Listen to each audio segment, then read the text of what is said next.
is Juliana Hock, and I help people who may or may not be diagnosed with ADHD, and I help you go from uncertainty to feeling productive and in control. Welcome to Easy ADHD Coaching, and as you may know, I started this platform to help educate others who may or may not know anything about their ADHD, just give you a place to start of learning more about ADHD, how it might show up for you, and just some workarounds to help you manage your day-to-day life of how to get through something that's going hard in your life, and sometimes just having the awareness and understanding of how our brains are uniquely wired and how our brains process really allowed me to start building the self-awareness muscle to start really overcoming the day-to-day challenges of ADHD. So if you're one of those people who are just getting started with navigating a new diagnosis, or if you suspect you may or may not have ADHD, this is a great place for you to start. And without further ado, your brain is perfect just the way it is, and you're just learning more about how you process. So please don't give up on yourself, and thank you for advocating for yourself. So without further ado, I wanted to start a series about Tracy Otsuka's book, ADHD for Smartass Women by Tracy Otsuka herself, and how to fall in love with your neurodivergent brain. So for this episode specifically, I'll be talking about what is ADHD coaching, the value of coaching, and just a little bit about my personal transformation with seeing a professional ADHD coach. So without further ado, let's jump on into this. So I wanted to start this recording off with just the basic understanding of ADHD, and what we can always look to the DSM-5 for a definition for ADHD. But overall, ADHD is a deficit of executive function skills, the way things we're interested in, and our environment plays a big role in our ability to focus and maintain productivity and organization. So that being said, starting to build the awareness of where your ADHD is showing up in your life can really help you be able to follow through on things and have, a meaningful life. So the first thing to do is to start acknowledging where your ADHD is showing up and where you're having a hard time in your day-to-day life. Without further ado, let's jump into the ADHD coaching and really what it is. So the textbook definition of what ADHD coaching is a trained professional who helps people with their ADHD better manage their lives and symptoms. And this is the reason why life coaching doesn't necessarily work for us with ADHD, because a life coach isn't going to help you have accountable measures when you leave. Like, yes, you are going to walk away with, okay, I'm going to do these things post our session, but to really work with your client to understand how do they process information? How are they going to remember what we even discussed? How are they going to remember that they even want to do these action items when we leave this session? So really having an understanding how you process information to better understand how we can make what happens during the session stick, so we can have that accountability that factors after the session ends. So really what that means is, how can we understand your brain so that you can start remembering what is discussed? And then also, how can we start to understand your brain so that we understand what interests you and what environments you thrive in, so that we can have these accountability measures in both of those aspects of your life. So what that means is tying in, if you have to follow through and be consistent on a task or an action item, to follow through on a deadline, and you're struggling to be consistent and make these deadlines, how can we draw in interest, what you're interested in, to help you follow through? How can we make this fun for you when it's a mundane task? The other element of being able to follow through on action items is your environment, because our environment plays a big role in the distractibility, impulsivity, being able to self-regulate. So without getting too much into things, it's just understanding how can we tie in our interests, our processing styles, our processing modalities, how we receive information, and also our environment. How can we use our environment to help us catapult to finish our task. Which environments do I focus in? Which environment can I, be productive in with minimal distraction? So that's something for you to answer. And everybody with their ADHD is different. Some people like white noises that are loud, music in the background. Some people cannot even work with a single noise. So just having that clear understanding of how you process information, how do you best work, how do you get into your focus? And that being said, an ADHD coach can really help you. And a good ADHD coach will help you bring to recognize, leverage, and expand upon your efficient and effective methods. So that's basically the umbrella of what I said, of understanding what your interest, your environment is, so that we can better, leverage your strengths so that we can be effective, and also understanding when we are effective in these processes, that we can kind of mimic that style in other areas of our lives. So I know this is a lot just the introduction of what ADHD coaching is, but just understand that a really good coach will really help you celebrate your wins, help you understand how you process information just by you being present during the coaching call. So it's not necessarily things that you have to discover on your own. A trained coach can actually help you bring that awareness. And that is actually a coaching competency is to evoke awareness when the client is like coming to a realization during a coaching session. So kind of just trust the process, kind of. So I also wanted to list a few things of like the return on investment with working with an ADHD coach. And these are just some things that we can work on during a coaching session. And these are also things that have been proven.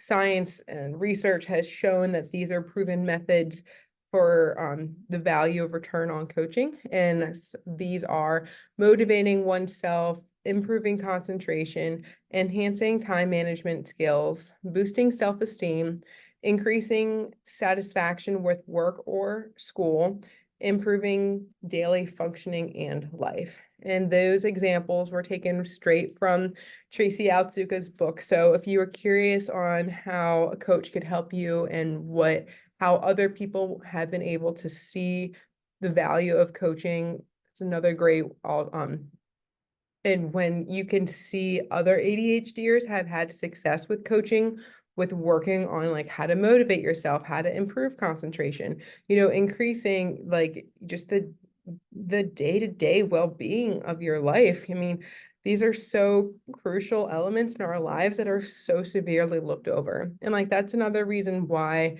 seeing informed professionals that are informed about ADHD can also really set you apart from being able to understand your ADHD and being able to work with your ADHD.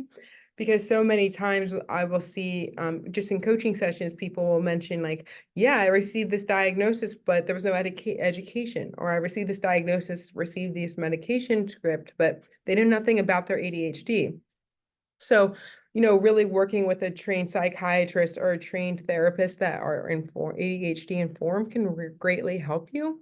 Or like just knowing that if you're not getting the education of ADHD from this one professional, that there are more resources out there, and there are free resources available per state as well.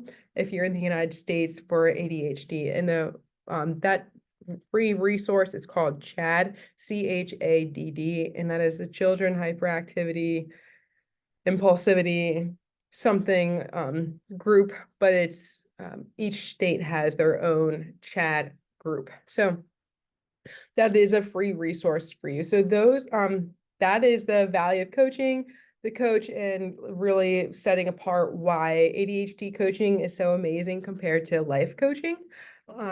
I can tell you that when I was seeing a life coach, I wasn't getting results. I kind of felt like we were talking about the same session topic for a few weeks in a row, and then I was starting to get discouraged, thinking that it was my fault why I wasn't seeing progress, but it was all because the coach didn't know how I processed. The coach wasn't trying to work with me to make sure that this was even something I wanted to work on. And, why is it important in my life right now? And like, why does this need to change right now in my life? Like, these are determining factors that will actually allow us to walk away with like the self-sustainability, like the intention to want to work on this between sessions. So just something for you guys to get curious about if you feel discouraged that you either your coaching isn't working or you feel like you're not making the progress that you want to see right now in your life, or you're not, where you want to be, just to know that everybody does things differently, and to know that even if you do find a coach, that there has to be the coach compatibility element where like the collaboration between coach and client, where you have to mesh well. So that's another reason why I really advocate to interview a dozen coaches, or interview a few coaches that you feel like you may or may not relate to. To not give up on coaches on interviewing, because I actually interviewed 6 coaches before I found my right coach. And I only worked with that coach who said they were an ADHD coach, but they were actually a life coach. I only worked with them for 4 sessions, and I felt really bogged down because, you're paying out of pocket for ADHD coaching, and, you expect to see results. So even if someone says they're a trained ADHD coach, it doesn't mean that they actually are. So don't give up on yourself and this process of, seeing change for yourself and navigating through a hard time. So I also wanted to piggyback off of like something that Tracy Otsuka taught me that really helped me, not only with my personal transformation, but as I was getting started with a new diagnosis. Tracy, through her 5-day program and through her programs, I learned how to build my ADHD workaround manual. And I really encourage you to take her training courses. But that being said, what really helped me with understanding my ADHD manual was starting to build I built a binder with different colored tabs that were double pocket tabs, and I started gathering data that actually worked for me. So whether it was a research article, a method that worked for somebody else, some type of literature that taught me something that I wasn't able to get anywhere else. So I just wanted to share with you some of the tabs of data that I actually to this day continue to collect. And I've been working on my ADHD manual since July of 2021. So just to understand that, as our life evolves and our ADHD progresses, or, whatever that looks like for you, that like having a ADHD manual of something that you can actually tangibly go back to that works for you is so helpful. It's like you have a survival guide for yourself of how to like get through your own ADHD puzzle. So some of the other things that I include in my binder are my environments, things I'm naturally interested in, things that are my natural strengths. So I keep a list of things that I'm naturally good at. Not only with the trained ability, but also what am I innately just born and raised? What was I born strength wise with? So keeping a list of those things, because sometimes, it's like hidden buried treasure. We might not realize we're good at something until like 2 or 3 decades later. So just to remember, like, oh, actually, this is a powerhouse of mine. Like, let me tap into this when I'm struggling with something else. So something else I always keep in my ADHD manual is a personal toolkit of resources. So what that looks like for me is, like I mentioned, Chad, I have a list of ways that help me be mindful. And I also have a list of therapies in case I ever did need to see a therapist. I know exactly where I can go and contact information. And also implementing these toolkit of resources will also have really helped me when I'm struggling to self-regulate in the moment. I can look at my resources to see, oh, what has that worked in the past that I know I could use right now and is accessible to me.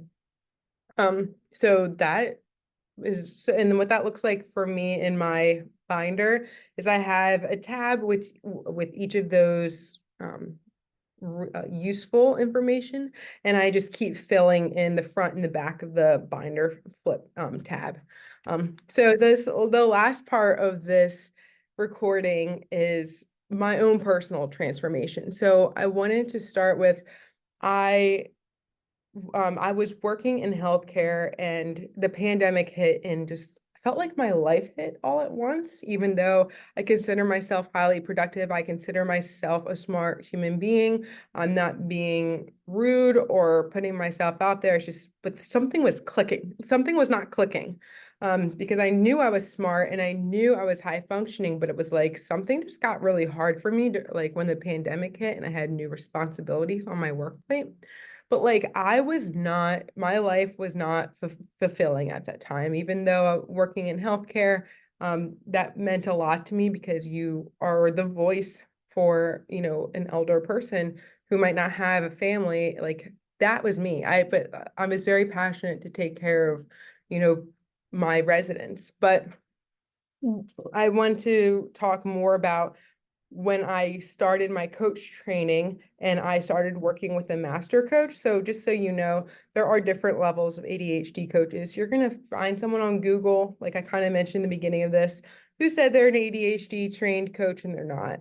And so I don't think there's any shame in asking someone their credentials because, I mean, if it could help you feel discouraged down the road, like why not ask for their credentials? But so you can find an ADHD coach who is ICF and PAC certified, which are the coach governing bodies. And then you can be a family coach certified, which means that you have the social skills education. And then the highest ADHD coaching is a master coach, which is a PAAC certification, which requires much more hours and much more continuing education. So being upfront and asking the coach, like, what credentials do you have? Because what I'm trying to communicate to you is when I started working with a coach, first of all, learning about what ADHD is changed my life because when I was featured on Tracy Otsuka's podcast, July of 2021, I had a workaround manual that worked for me without ADHD education. But what I didn't know at the time was I had some, I was highly, very highly ruminating. My anxiety was very high. And just felt like I was maybe being held back in some areas of my life. So I just didn't know all of those things had to do with ADHD. But when I started working with a master coach, so I just wanted to express what happened the first year of my coaching. Working with a master coach was not only was I able to learn and understand how I process information. So that means I was actually able to remember things and have that accountability piece because I didn't realize that I was a visual person. I had no idea that I think in pictures. I had no idea that I was able to remember something based off of just looking at it. So just it's really cool that when you can, and then I also didn't know that I was a tactile individual, which means I like to paper process. I like to touch paper. I like to cut things. I like to draw. I like to use ink, all types of things. The pen, the tactileness of touching pen to paper with different types of pen, different types of paper, all play effect on how you process information. And also, the audio part of I also then learned I was an audio where I can listen to anything, remember it until the end of time. So if I could have known that about myself when I was in college, I can't help but think, oh, would I have gotten through college, sooner? So just understanding how do we process information? And something else that was one of the biggest things within my first year of personal transformation was that the buried treasure of I was very easily reminded of past failures. It was almost like trauma, but it wasn't trauma. It's actually ADHD, where you like you don't feel like you are enough because you're constantly reminded of either what you haven't done in your life or those past failures. So just when I was able to remember, like have that self-awareness of like, no, I do have proven success. And yes, this might have been a past failure, but this doesn't define me. And that actually showed up a lot with um close relationships with me where I felt like they were bringing up past failures, but really I could have navigated the situation better and I was like sensitive about it. And if you're someone going through this, it's just to know that like, yes, that did happen in your life, but it doesn't define you right now where you are. And but you have to work through it in that time. So I would then say unveiling what about that past failure means to you. Is this a past dream that you want to, pursue in your life, or is this a past failure that I need to make amends with? So that's something that was a hard realization for me. But because us ADHDers with the working memory, it's hard for us to remember the good. So like that's why having a success journal or like, a celebration journal is so amazing because you can remember all the good things that have happened to you and all the good things that you have like successfully performed and like you have success data on. So remembering the good things, because with the ADHD, the negative bias, which is part of the ADHD biology of like our brains are wired to bring up the bad. It's just how we're wired. So just remembering that, bringing that self-awareness of like almost having that self-talk dialogue of, oh yes, is this a past event or is this a past failure? And how can I move on from this? And another thing within my first year of working with a master coach was also the bombardment of negative thoughts.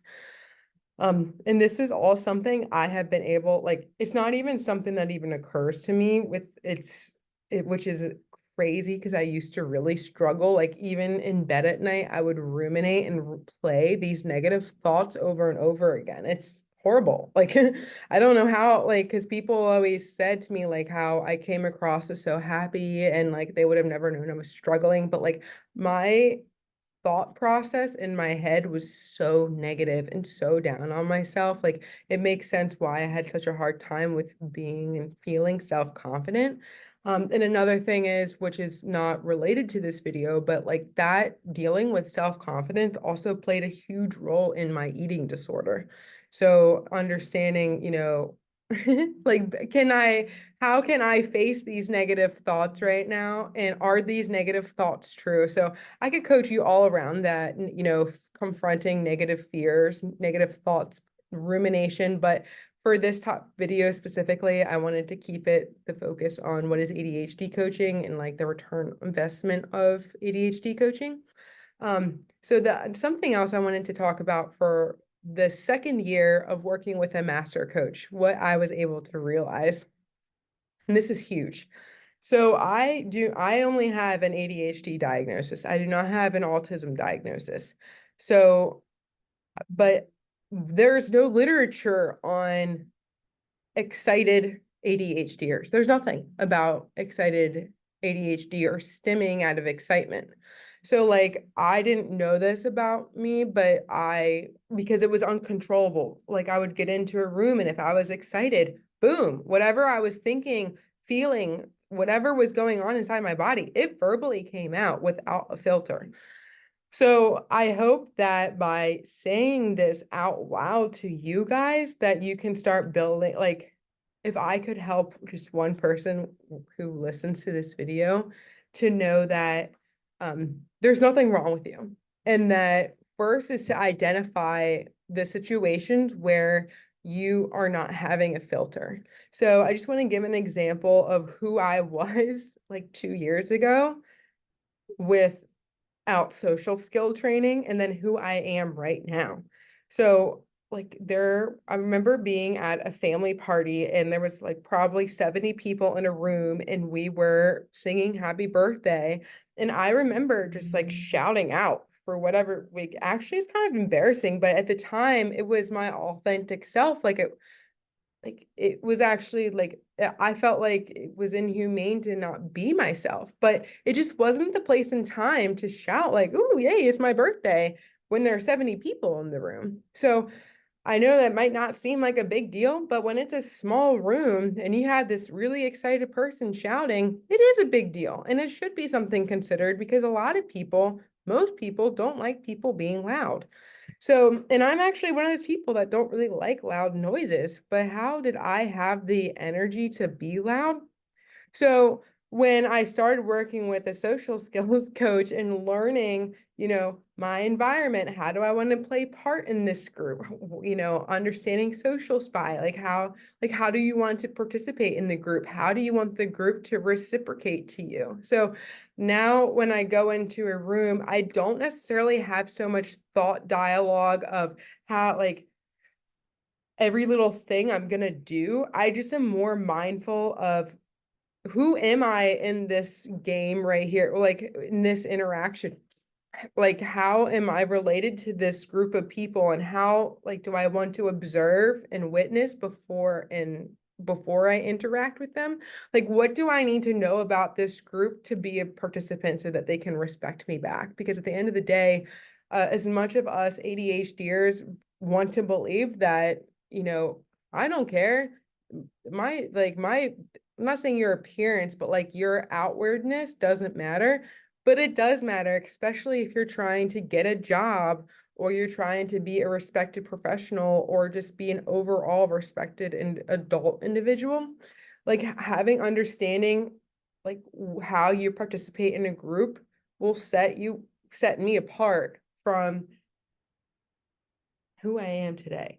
So I'm not saying you need to change who you are. It's just understanding maybe some things about yourself that you might want to change that you can feel more of a participant of a group. So another thing with the participating of a group, like when I think of that, it's okay, I'm trying to keep myself focused. So I learned so much about social skills, not only for social interactions with family, but I'm not gonna say I've perfected it, but now I can engage in networking events. I feel confident when I go to speak to people. I now feel much more confident by having a reciprocal conversation and not just monologuing to someone.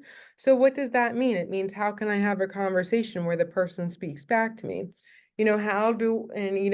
As we get older, we want to talk to new human beings. Like as an adult, talking to strangers can be uncomfortable, but like sometimes we need to talk to a stranger either to make a new friend or to, get something done. So how can I talk to this person and then, have them respond in my favor? So just, understanding how you play a part in the world and how you want like the impressions that you leave in the world. And also like being able to walk in someone else's shoes. So what that means is like if you're having a conversation with somebody and you're just not, I don't want to say flexible thinking, but like if you aren't like, oh, I'm missing the word, but just being able to, be compassionate and to be patient and to be an understanding person that, you know, what is actually going on in their lives, like so I can better understand them.